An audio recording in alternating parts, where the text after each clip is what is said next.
এই ভিডিও টিউটোরিয়ালের মাধ্যমে আমরা দেখব কিভাবে আইবাস সিস্টেমে লগইন করে ডিডিও আদার বিল ম্যানেজমেন্ট সাব মডিউলের মাধ্যমে বিল এন্ট্রির কার্যক্রম সম্পন্ন করা যাবে। লগইন করার পর সাবসিস্টেম পেজে প্রবেশ করবেন। প্রদর্শিত মেনু থেকে বাজেট এক্সিকিউশনে ক্লিক করতে হবে। বাজেট এক্সিকিউশনে ক্লিক করার পরে আমাদের যে মডিউলে যেতে হবে সেই মডিউলটি হচ্ছে ডিডিও আদার বিল। ডিডিও আদার বিল ক্লিক করার পরে ডিডিও আদার বিল এন্ট্রিতে ক্লিক করতে হবে। এন্ট্রিতে ক্লিক করে ফিস্ক্যাল ইয়ার সিলেক্ট করতে হবে। ফিস্ক্যাল ইয়ার সিলেক্টের পরে গো দিতে হবে। গো দিয়ে বাজেট সোর্সগুলো চেক করে নিতে হবে। আপনার বাজেট সোর্স যদি আপনার সংশ্লিষ্ট অফিসের হয়ে থাকে সেই ক্ষেত্রে সেই অফিস সিলেক্ট করতে হবে। এরপরে অর্থনৈতিক কোড সিলেক্ট করতে হবে। অর্থনৈতিক কোড সিলেক্ট করার পরে আমাদের বিল ডেট দিতে হবে। বিল ডেট দিয়ে তারপরে পেইড টাইপ সিলেকশনে যেতে হবে। এখানে দেখেন এখানে অনেকগুলো পেই আছে। পেই মধ্যে আপনার পেই যিনি হবেন এর মধ্যে সেই পেইটা সিলেক্ট করতে হবে। আমরা এখানে একটা পেই সিলেক্ট করলাম। সিলেক্ট করার পরে স্যাংশন অ্যামাউন্টের পরিমাণ দিতে হবে।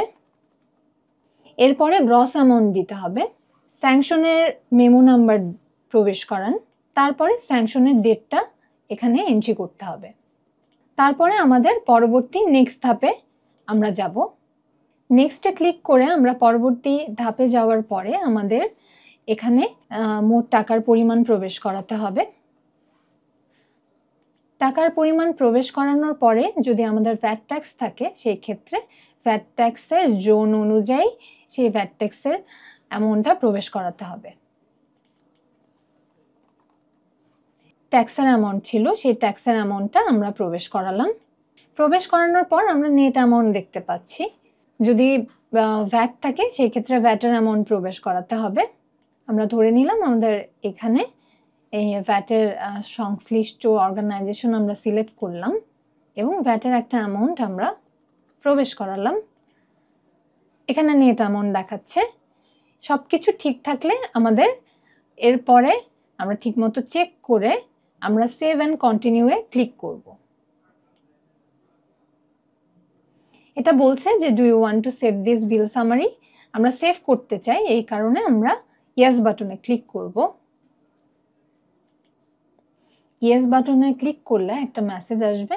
আইবাস সবসময় আপনাদেরকে মেসেজ দিয়ে জানিয়ে দেয় যে বিলটা সেভ হয়েছে কিনা। তো এখানে বলছে যে বিল সেভড সাকসেসফুলি। আমরা এরপরে ওকেতে ক্লিক করব। ওকেতে ক্লিক করার পরে আমরা যে অপশনে ক্লিক করব পেন্ডিংয়ে ক্লিক করতে হবে। পেন্ডিংয়ে ক্লিক করে অর্থ বছর সিলেক্ট করে মার্চ সিলেক্ট করতে হবে। মার্চ সিলেক্ট করে আমরা বিলটা এখানে সার্চে ক্লিক করব। পেন্ডিংয়ে ক্লিক করার পরে আমরা সার্চ অপশনে যখন ক্লিক করলাম তারপরে আমাদের এখানে বিল ডিটেল চলে এসেছে। আমাদের কাঙ্ক্ষিত বিলটা আমরা নেক্সটে গেলে পাবো। এখান থেকে আমরা বিলটা সিলেক্ট করব।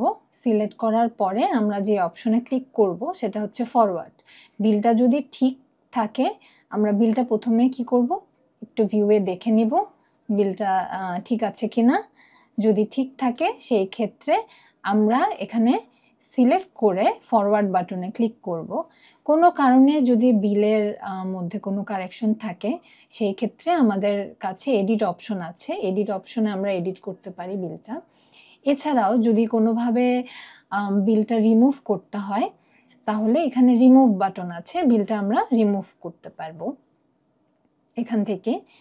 এরপরে আমরা ধরলাম যে আমাদের বিলটা ঠিক আছে। ঠিক থাকলে আমরা বিলটা ফরওয়ার্ড করব। ফরওয়ার্ড অপশনে ক্লিক করে বিলটা ফরওয়ার্ড হয়ে যাবে।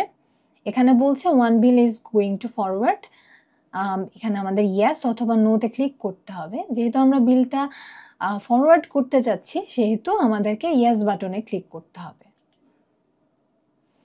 এখানে বলছে যে বিল সাকসেসফুলি ফরওয়ার্ডেড, অর্থাৎ আপনি যে বিলটি এন্ট্রি ইউজার হিসাবে এন্ট্রি করেছেন সেই বিলটি সাকসেসফুলি ফরওয়ার্ডেড হলো। এইভাবে করেই আমরা দেখলাম যে একজন এন্ট্রি ইউজার কিভাবে করে আইবাসে একটা বিল এন্ট্রি করলেন। এন্ট্রি করার পরে ওনার এন্ট্রি ইউজারের কাজ কিন্তু এখানেই শেষ।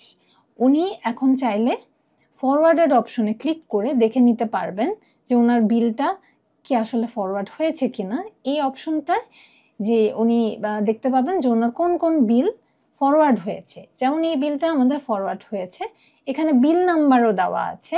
উনি চাইলে বিলের স্ট্যাটাসও দেখতে পারবেন এই বিল নাম্বার দিয়ে। এখানে বিল স্ট্যাটাস একটা অপশন আছে, বিল নাম্বারটা আমরা কপি করলাম, এখানে গেলে গো দিলে বিল স্ট্যাটাসটা আমরা দেখতে পাবো। আমরা বিল স্ট্যাটাস অপশনে এসেছি।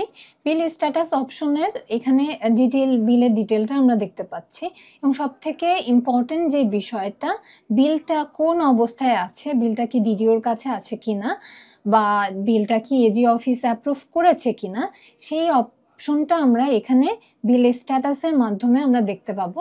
যে এখানে আমরা দেখতে পাচ্ছি যে বিল স্ট্যাটাস বলছে bill forwarded to budget holder for submission, অর্থাৎ এন্ট্রি ইউজার বিল এন্ট্রি করেছে, এখন বাজেট হোল্ডার অর্থাৎ ডিডিওর আইডি থেকে বিলটা সাবমিট করতে হবে।